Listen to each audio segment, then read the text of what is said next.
Rebecca with the Nocturnal. How are you? Good. How are you, Rebecca? I'm good. I'm good. How are you guys doing today?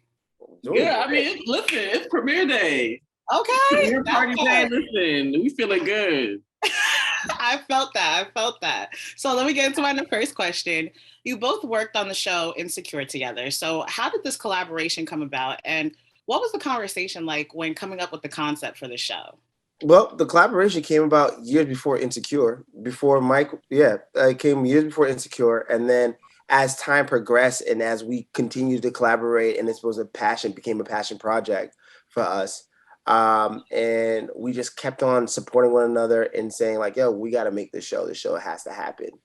And then I want to say during the pandemic, we had an opportunity to speak with an executive over at ALLBLK via Clubhouse. And Clubhouse came through. Yep. Mike said during the pandemic. Mike reached out, was like, hey, we should send it over to the folks over at ALLBLK. What do you think? I said, sure, why not? Didn't think nothing of it.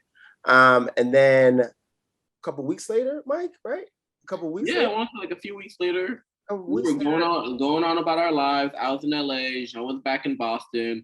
We get an email saying, hey, you guys, how much do you think it would take to make this? And I'm reading the email like, wait, what does this mean?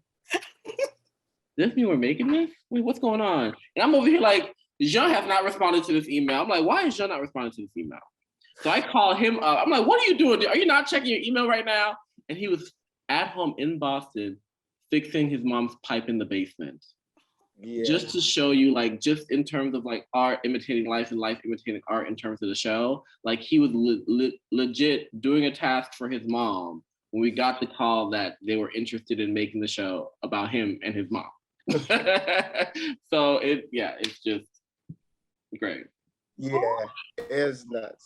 And then when we got the word that it's actually going to happen, it was literally on our last day of filming the barbecue scene on season 5, and Mike and I got the call like, yo, it's happening. Mike and I were like, what is going on? I was like, what?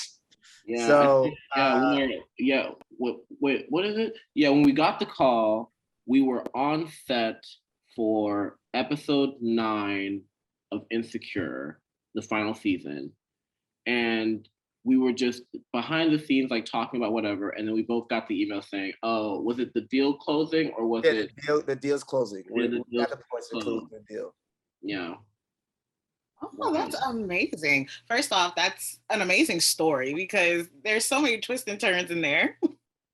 And that leads me kind of to my next question. Like, how long did the entire process take? I know you guys said that you started the concept a year before recording Insecure, correct? Years.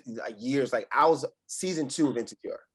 Oh, okay. Here's the thing: Jean had the story is loosely based on Jean's life, and Jean has been mining this idea of a show that he wanted to create around his life for a long time now, before Insecure. When Insecure started, and around season 2 of Insecure is when Jean and I met. And then we decided to band together and collaborate on this idea and molding it into a series. And that then became Send Help. Mm-hmm. And then so we started to pitch that around town, take it around town. And thankfully, ALLBLK, loved it.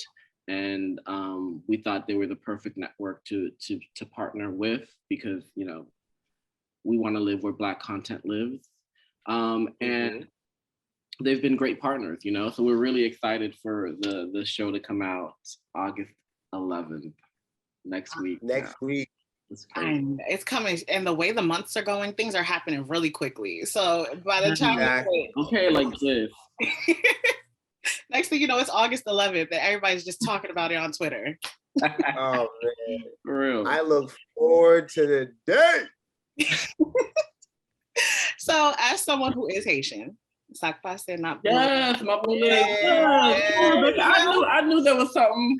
I knew it. I was like, this is the sister right here. I knew it. I was like, if my last name don't give it away, this question will. Right. I feel like a lot of times in our culture, it's not represented a lot on TV and films.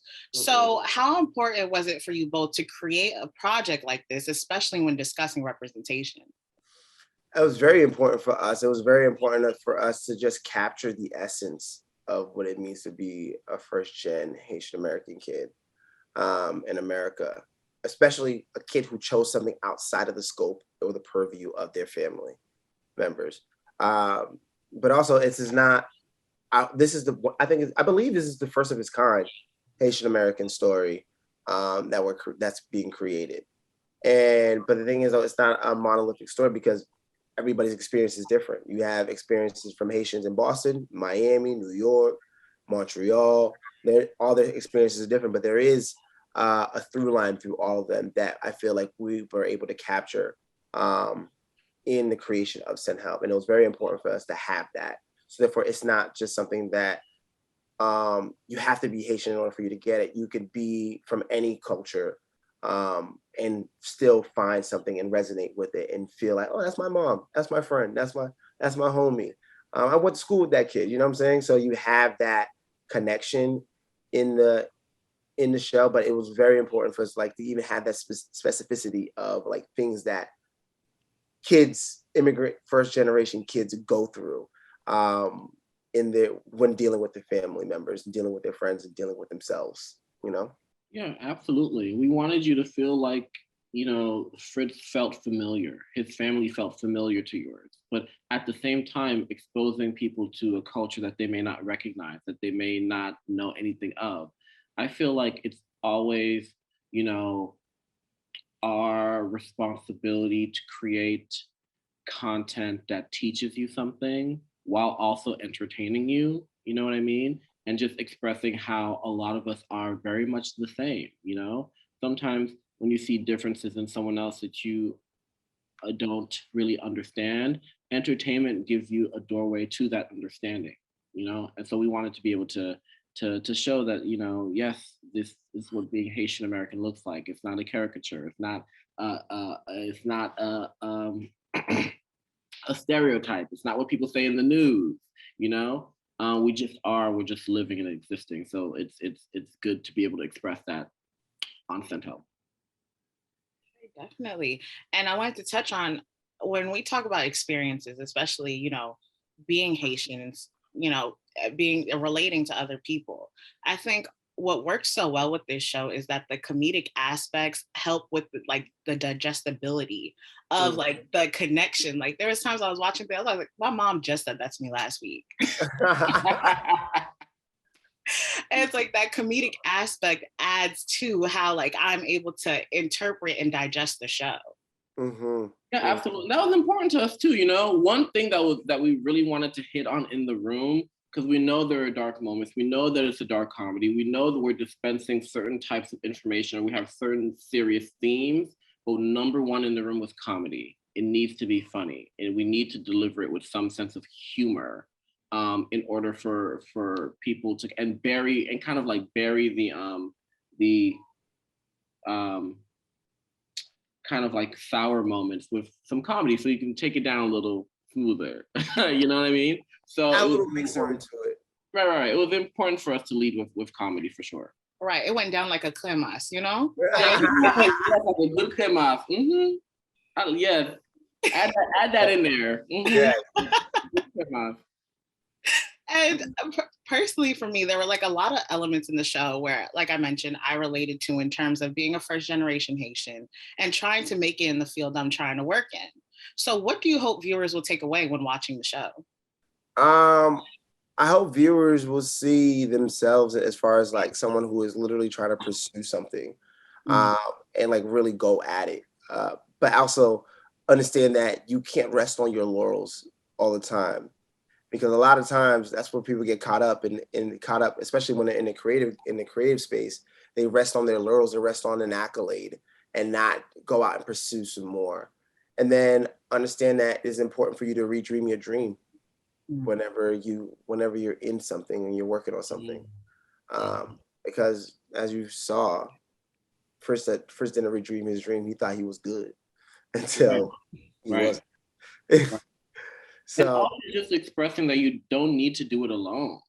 You don't need to go at it alone, you know? And I think for a lot of men, especially Black men, they feel as though they need to carry the brunt of something by themselves, or they're taught to, pull themselves up by their bootstraps and keep it moving and keep your chin up and don't cry, and all these kind of like ways that we've been conditioned to kind of like not have any feelings, you know? So those things that we're really wanting to express too, but not just for Black men, but for everyone, just dealing with relationships, just to understand how trauma can manifest sometimes is important to see how that comes across in a person.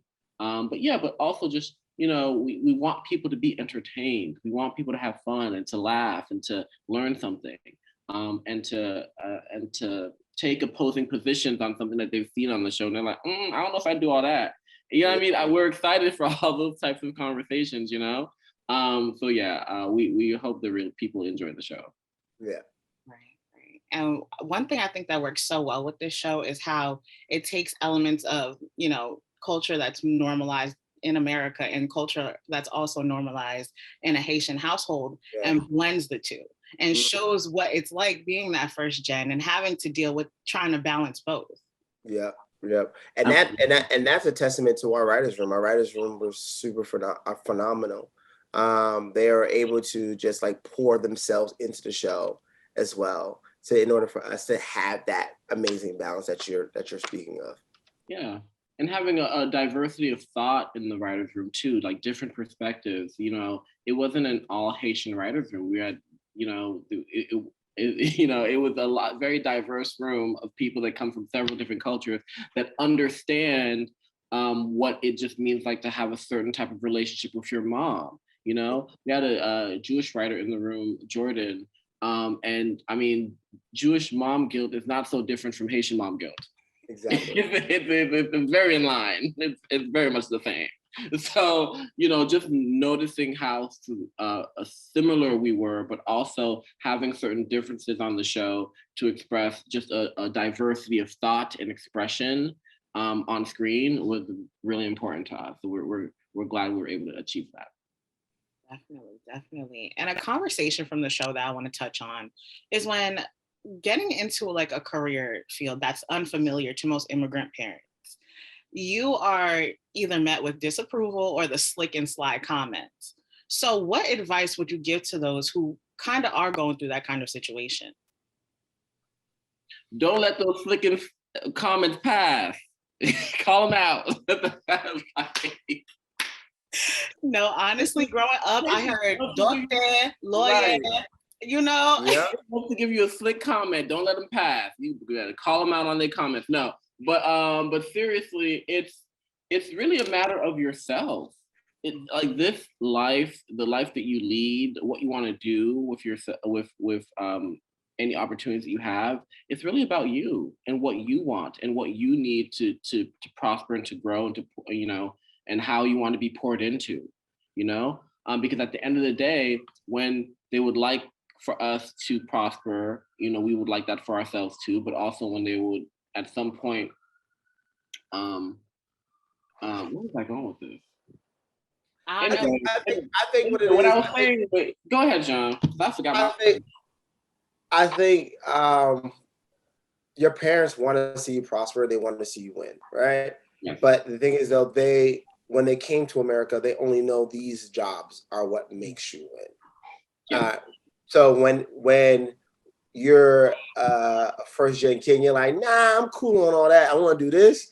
They're like, wait, so you're not going to do the thing that's going to actually make life easier for you? You're going to go the route that's going to be the most difficult, the most challenging. Like, we know nobody in that field, so we can't even give you a leg up. We can't hook you up with anybody. So how are you going to then go off and do that job? But then when you get your piece written, or you make that show, or you star in that show, or you write that show, and they start to see the fruits of your labor and they start seeing the work, they're like, oh, so this is actually a real job. But then now they're telling all their aunties and uncles and nieces and nephews to call you up to holler at you to get their job done. You're like, I just got here. I need to finish getting to a place where I'm the good before all you all up here too. Right. So you have that experience Mm-hmm. as a first gen kid who actually decided to go outside and do the work and Yeah, get the thing. because at the end of the day, they just want you to win. They just want you to prosper, and have it easier than they had, and they only know what they know. In terms of like, these are the careers that I know will make you be comfortable. That will make you comfortable, and they don't know anything outside of that. It is up to us as the newer generations coming up to explore other jobs and other opportunities where we can have the same security that they are wanting for us, but Mhm. just in our own way, and doing what makes us happy. So at the end of the day, that's really what it's all about, like achieving our own happiness. And that's what they want for us too. So slick comments aside, we still gonna get the slick comments whether we're successful or not. I but can tell you right now, listen, I was on Insecure, and once we were on hiatus, Mom was asking me to get another job. She's like, "Why do you want us to do this?" I'm like, "Mom, when's the other job coming? When's that's the job coming? it's just the business. Right. It's Yeah, how it is. It's always something for sure. That's why you're supposed to just do it for yourself. Do what makes you happy. Honestly, that is very true because especially in the way my family was acting, they always know someone who's in communications and didn't make it.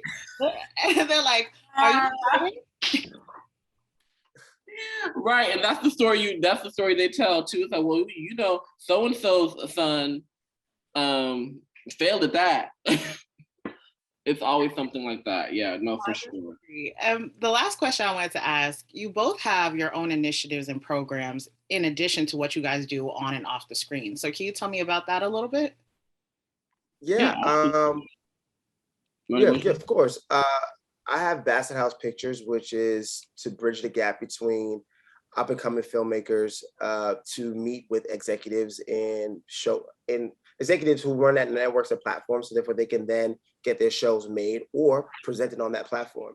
Because I see a lot of short films now that are being bought for like HBO, Netflix, Amazon, things of that nature. And what I've been doing is creating a program called Screen That Night where I showcase these films for these executives, so I could connect the filmmaker with the executive to help them bridge that gap and get the show made. Because now they have all these initiatives talking about we need underrepresented creators, and we're trying to support them. Well, now you see them; they're right in front of your face. You get to mingle with them and hang out with them and talk to them and actually build real relationships and bonds.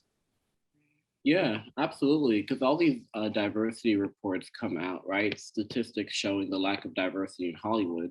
And a couple of years ago, I created the Black Boy Rights and Black Girl Rights Mentorship Initiative in hopes of bridging that gap. You know what I mean? There are a lot of up and coming Black writers out there that are very talented that just don't have the access. They, don't know how to be amplified. And our program provides them with the access.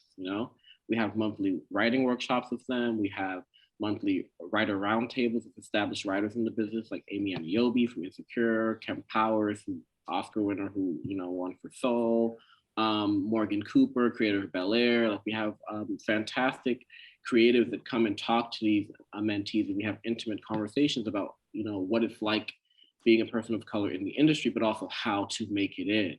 And just providing them with like a Rolodex of people that they can lean on to get to the next stage of their careers, because I had that coming up in the business. You know what I mean? I had mentors that helped me get to where I needed to be. So I felt it, upon myself to do the same thing. And there are several other programs out there that does it. Lena has Hillmangrad, Amy Aniobi has The Tribe.